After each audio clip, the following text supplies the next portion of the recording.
আসসালামু আলাইকুম। কেমন আছেন সবাই? আশা করি সবাই খুবই ভালো আছেন।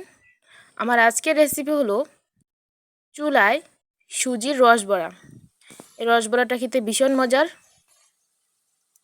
চলুন আপনাদের সাথে আজকে শেয়ার করি কিভাবে আপনি মজাদার সুজির রসবড়া চুলায় তৈরি করবেন। প্রথমে সুজিগুলোকে চেলে নিতে হবে। তারপর একটি পাত্রে কিছুটা পরিমাণ মতো পানি নিতে হবে। দেখুন আমি কতটুকু পানি নিচ্ছি। এখানে হাফ কেজি সুজি আছে। হাফ কেজি সুজির জন্য আপনার এতটুকু পানি নিলেই যথেষ্ট। চুলায় আমি প্যান বসিয়ে দিয়েছি, তার উপরে আমি সুজিগুলো ঢেলে দিয়েছি। উপরে আর একটু পানি দিয়ে দিবেন। তারপরে চামচ দিয়ে আলতো করে সুজিগুলোকে পানির সাথে মিশিয়ে দেবেন।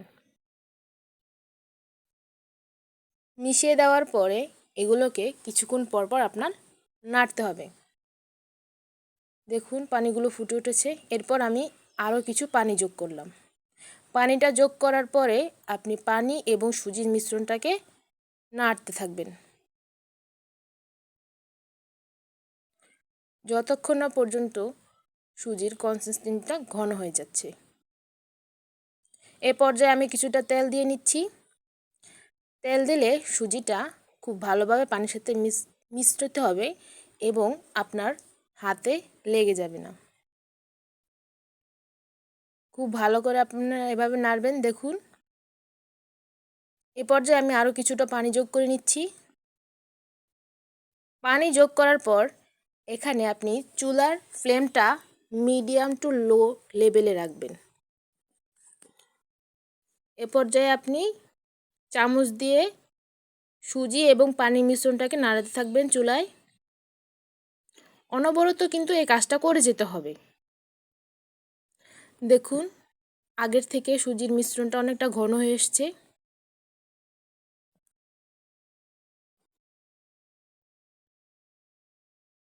আপনারা কিন্তু এভাবেই নাড়তে থাকবেন।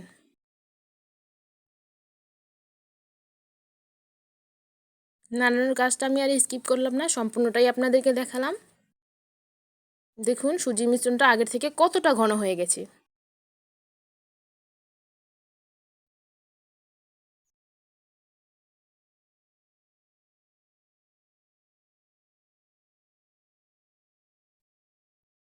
এভাবেই অনবরত নাড়তে থাকবেন। সুজির মিশ্রণটা আগের থেকে অনেকটাই ঘন হয়ে গেছে।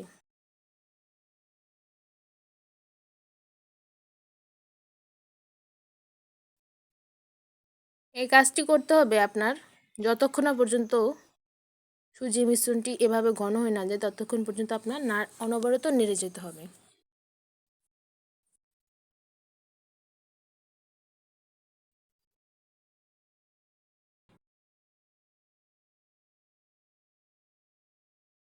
এবার আমি খানিকটা পানি যোগ করে নিচ্ছি।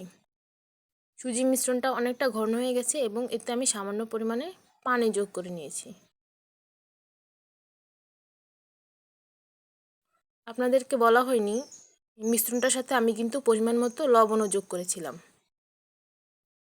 আপনারা আপনাদের স্বাদ মতো সামান্য পরিমাণে লবণ দিয়ে দিবেন।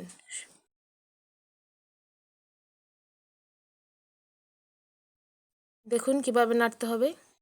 সব দিক থেকে নাড়তে হবে যাতে সুজির মিশ্রণটা নিচে না লেগে যায়।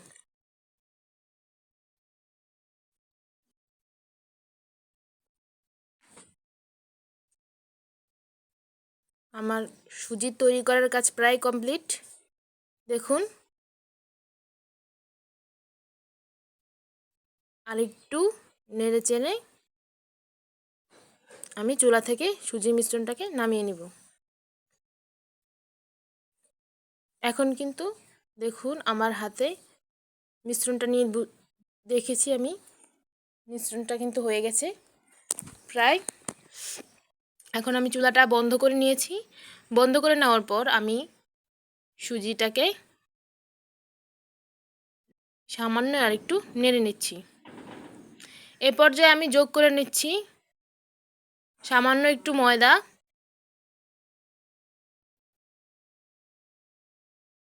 ময়দাটা আমি সুজির সাথে বেশ ভালো করে মিশিয়ে নেব।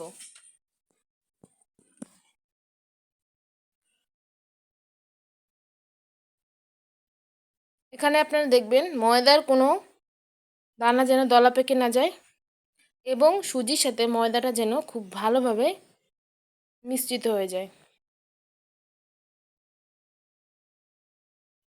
দেখতে পাচ্ছেন আপনারা, পর্যায়ে চুলার আঁচটা কিন্তু খুবই সামান্য রাখতে হবে। এভাবে নাড়াচাড়া করবেন আপনারা। আমি পুরো কাজটা চামচ দিয়ে করেছি। আপনাদের কাছে যদি খুন্তি থাকে তাহলে আপনারা এই কাজটা খুন্তি দিয়েও করে নিতে পারবেন।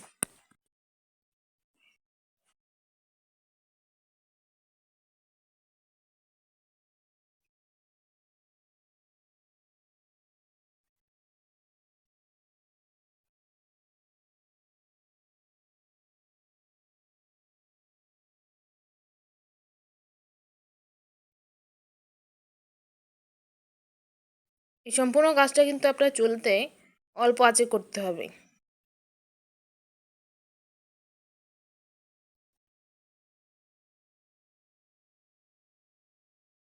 দেখে নিন, আমি নামিয়ে নিয়েছি চুলা থেকে।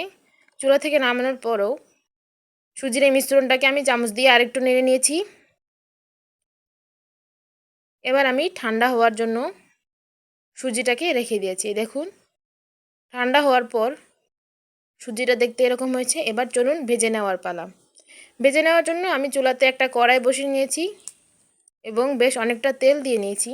তেল গরম হওয়া পর্যন্ত অপেক্ষা করব এবং হাতে আমি একটু তেল মাখিয়ে নিয়েছি। দেখুন, তেল গরম হওয়ার পর এতে আমি গোল গোল করে সুজির মিশ্রণটিকে তেলে ছেড়ে দিয়েছি। আপনাদের বোঝার সুবিধার্থে আমি আরেকবার একই কাজটি করে দেখালাম। দেখুন, এভাবে গোল করে আপনারা কাজটি করবেন। আর অবশ্যই চুলার জালটা মিডিয়াম টু লোয়ে রাখবেন।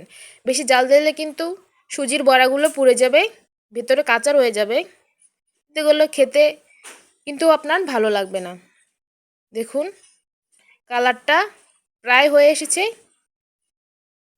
এরকম গাঢ় বাদামি হলে আপনি নামিয়ে নেবেন। নামিয়ে নেওয়ার পর সুজির বড়াগুলোকে আমি দুধের শিরার ভিতরে দিয়েছি। চেষ্টা করবেন দুধের শিরার ভিতরে সুজির রসবড়াটা দিতে, এতে করে রসবড়ার স্বাদ অনেক গুণ বেড়ে যায়। দেখুন, আপনাদেরকে একটা রসবড়া আমি ভাঙিয়ে রেখেছি, কত সুন্দর হয়েছে।